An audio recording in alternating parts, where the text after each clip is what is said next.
it's Dr. Kelly from Piano by Pictures, and today we are giving you an exclusive look at one of our live piano classes. Have you ever wondered if you're practicing the right way, or struggle to make progress even though you're giving it your best effort? In this live class, our Piano by Pictures instructor Sylvan will teach a practice strategy called linking. This will allow you to break any song into tiny pieces and learn it much more efficiently. I hope you enjoyed today's lesson. Take it away, Sylvan. Hey everyone, we're waiting for a couple more people to come in. Welcome to Harmonize the Hands. We're so glad that you're here. There are almost 170 of you here in the room. This is awesome. So cool to see all of you here ready for class today. Yeah. That was me putting a little tunes in while we're waiting for class to start. Thank you guys for the kind words. I appreciate it. It's a good time. Russ, what are you gonna teach that, Sylvan? Oh man, we'll get there. We'll get there. There's a lot of skills between Harmonize and that, but the good news is they're skills. It's not just a talent I was born with. I couldn't do that before I learned these skills, and you can learn these too, which is awesome. And I hope that's why you're all here, because we're here to learn how to play piano better, how to harmonize our hands better. This is a secret hope that I hope I'm feeding into these lessons as we go along, but I hope that Harmonize the Hands, if there's just one thing you come out of these classes with, is it's skills to know how to make progress on the piano. In other words, I'm talking about practicing, which is the only way that we get better. Not that this course is about me, but what I do want to say is that I decided I want to be a music major when I was in high school. So I had a ton of catching up to do. It's secrets like this, and particularly this one, that helped me get ready to thrive in a college music environment. Without having years and years and years of preparation, I had like 3. So it's these things that I hope are really helpful. Unfortunately, I can't just download everything that I have in my brain into yours. Wouldn't that be handy? Who would love to never have to practice and just be able to play whatever you like? I saw a bunch of hands. Yes, it's me. And look, my hand's up too. I would love to never be able to practice. I wish I could download my professor's brains into mine. Unfortunately, the only way to make that happen is through practice. So my invitation for you is if you feel like, I didn't maybe quite put enough effort in as much as I wanted to, see if you can find some time this week to really put into practice what we're going to teach you today. This is a very practical class. This is not theoretical. I really want you to be digging into what you can do on the day-to-day to actually get better at the piano. Does that sound good? Okay, so the linking handout that I'm going to be using for the next 10 minutes looks like this. So we're talking about linking. Again, this is a practice strategy. And again, I wish that I could just download everything I know about playing the piano, about chords, about theory. I wish I could just download all of that. But the best way for you to get that knowledge too is by experience, is by actually practicing. So what I hope I give you today is a framework to work through, a process, a consistent process that you can work through. So no matter what you're learning, you can be improving, seeing improvement, and making this happen. So again, this is all through a process that I call linking. And we're going to talk about kind of the why it's relevant, why it's helpful, and then how to actually do it in practice, and I'll apply it to your projects today. So I've got linking. Now I have this little graph here. We've got challenges, and we've got skills. We talked a little bit about skills on day 1. Now this is a different way to think about these two. So let's, for a second, think about your skills that you have at the piano. These could be, what could these be? It could be your chord knowledge, right? It could be your ability and comfort with fingering in the right hand. It could be your knowledge of notes, the layout of the keyboard. Those are kind of the skills. Or if you were to apply it to a specific song, it's kind of your knowledge. How much do you know about that song? How comfortable are you with the melody notes, with the chords, etc. Then we have challenges, right? And these are the songs we're trying to play. These are the new concepts we're trying to master. Now, there's kind of these 2 blue triangles. Do you see these 2 blue triangles? These are what we call practice death zones. Ooh, that sounds a little more intense. Let's say practice unhappy zones. Now, think about this. If your skills are really, really, really high, meaning as we move to the right, that means your skills are getting better. If your skills are really high, but the challenge isn't very high, what does that feel like when you're practicing? Put in chat. What do you think that feels like when you have lots and lots of skills, but the challenge isn't very high? It's like asking a concert pianist to come play Twinkle Twinkle Little Star. As you're moving to the right, your skills are increasing. Put in chat. What does that feel like in practicing? It might feel like you're bored. It might feel not interesting. We don't want piano to be boring. That's really not what we're looking for. That kind of makes sense? So we don't want to be there. What happens though on the other side? What happens if our skills way outweigh the challenge? Or sorry, the challenge way outweighs the skills. So the challenge is really hard. We're trying to do something really, really, really challenging, but we haven't learned all that much yet. What was that like? It's frustrating maybe. It makes me angry when I'm practicing. Oh, I hate this. I'm never going to get good at this. Do you ever catch yourself saying things like that? Oh man, this is just the worst. This is so challenging. Oh, I'm no good at piano. I'm not talented. Whatever. We get all sorts of negative self-talk when we're in this zone. Now, where is the most enjoyable part of piano? And that's where I think this flow channel comes into play. So let me talk about flow for a second. Flow is where you're so engrossed in an activity that you just lose yourself in it. You lose track of time. So I want you to think about what that is for you. There are other activities in your life that are probably like this. I'll give you some examples. Does anyone really love puzzles? There's something so satisfying, right? About fitting all of those pieces into place. When you find one that was really hard, you're like, there's kind of this like endorphin rush, right? My mother-in-law can just do puzzles for hours. She loves that.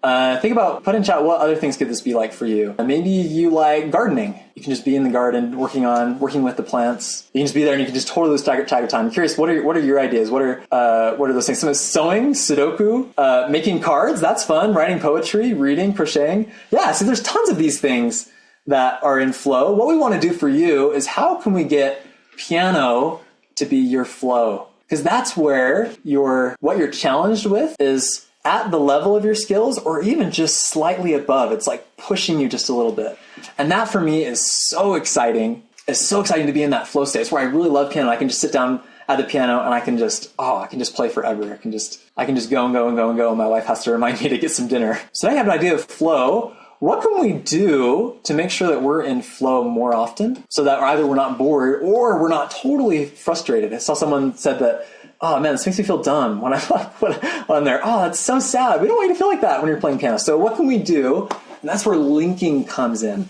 So really quickly, let's apply this to a song. So let's say the skill is your knowledge of the song. How really familiar are you? Remember we talked about the cover-up method last time?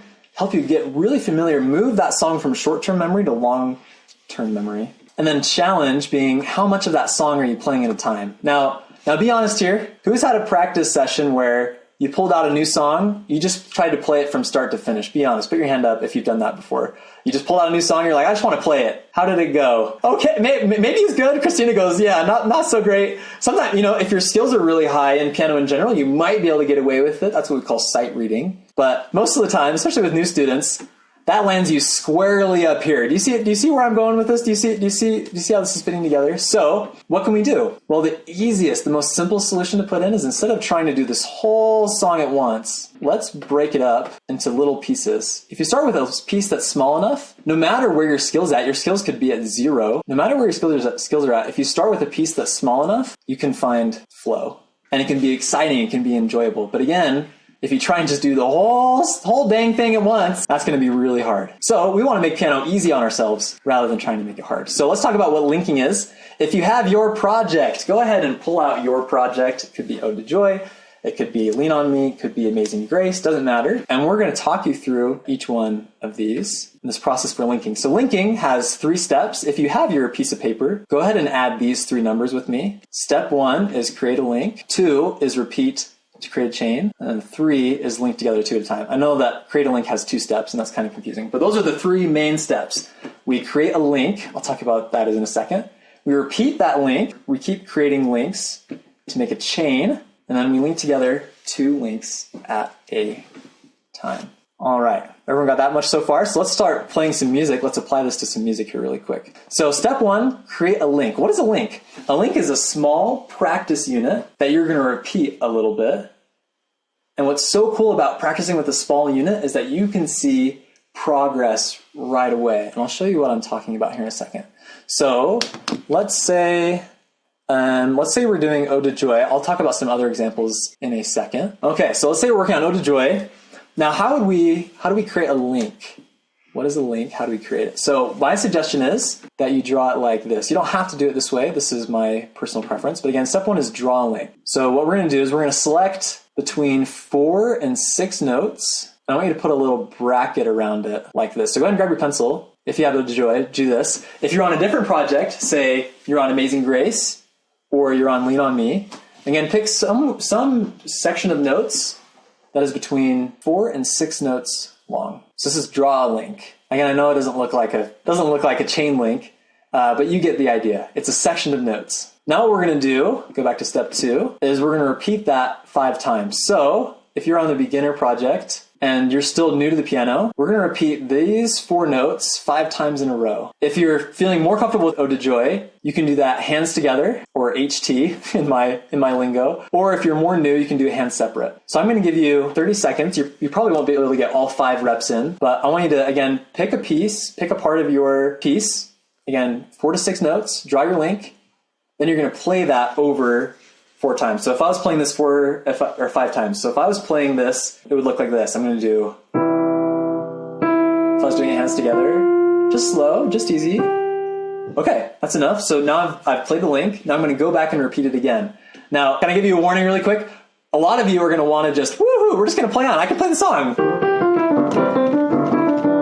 You're going to go on and play the rest of this. I want to warn you, that is defeating the purpose of doing a link. The purpose of doing a link is to, again, make the challenge really easy, so then you can see immediate progress each time you repeat it. So go ahead and take a minute, everyone. Draw a link. I'll pull up some other song examples while we're doing that as well. Show you what it might look like on the other projects. Go ahead and do that on your own for 60 seconds. Again, you're going to repeat that link 5 times. Just the link. Don't go on. Don't do any more. Just do the link. I promise it's better that way. Just try it. For you guys who are doing project 2, let me show you what I did on your project. So let's say we're looking at the second line. A really good link for you would be, we all have sorrow. That's 5 notes, right? That would be a great link to do. And again, bonus points if you can do it hands together, but if you need to do it hands separate, just the right hand or just the left hand. If I was doing just left hand, I would do just C and then G. C and then G. And what you want to do is each time you play that unit, you want to see that it's getting smoother, it's getting faster. It won't be a lot, maybe all at once, but by that 5th time, that first time, it should be different. It should feel a little bit different than the first time that you played it. So if you want to take this the extra mile and really work on your practice game, do your link and then see if you can do the cover-up method. Can you cover it up and still play through it? Oh man, that is so good for your brain. Oh my gosh, so good for you. Okay, so really quickly, I just have a couple more minutes. I need to talk through the rest of the steps of linking. Okay, cool. So now we have a link. Again, this example is on Lean on Me. It will apply to all of your songs, I promise. So now that that's feeling a little bit better, what do we do next? Next thing is, you're just gonna make another link. So again, this spot has 1, 2, 3, 4, 5. Okay, that works great. Often in Piano by Pictures land, there'll be about 2 links per line. That's a pretty good rule of thumb. But go ahead and create a second link. Now, if we had more time, I would say, okay, everyone do your second link on Ode to Joy. That might be da-da-da-da-da. That could be good. You'll do your second link. Now, what happens when you've done the second link? So again, you'll repeat that second link 5 times. What are we doing? We're already doing step 2. We repeat to make a chain. So you're going to effectively make a bunch of links. Rather than trying to do the whole song together, we're gonna break it up into each of these strong links. And then what's step 3? What do you do after we've made the links? The only thing that's a little bit tricky about these links is you notice that we've practiced this section by itself, and we've practiced this section by itself, but we need something that's going to connect the 2 together. So what I would do next is take those 2 links that we just made, and then practice them as though they were one link. We want to kind of bridge the gap between these 2 links. If we just have links sitting next to each other, they don't do a lot. It's where they're connected together that it becomes really strong. So what you would do next is you would play this whole line. Or in the example of Ode to Joy, if your first link was like that, and your second link was like this, you'd play this whole thing through 5x. Cool. So there's the linking method. And ideally, you can take this to other songs outside of Harmonize the Hands. Thanks, Sylvan. Let us know in the comments if you have any questions, and let us know if linking makes a difference in your practice routine. Make sure to like and subscribe so you don't miss any more great piano lessons. And if you're interested in our books or our online piano courses geared toward beginner adults, make sure you click the link in the description. As always, happy practicing, and I hope you have a great day.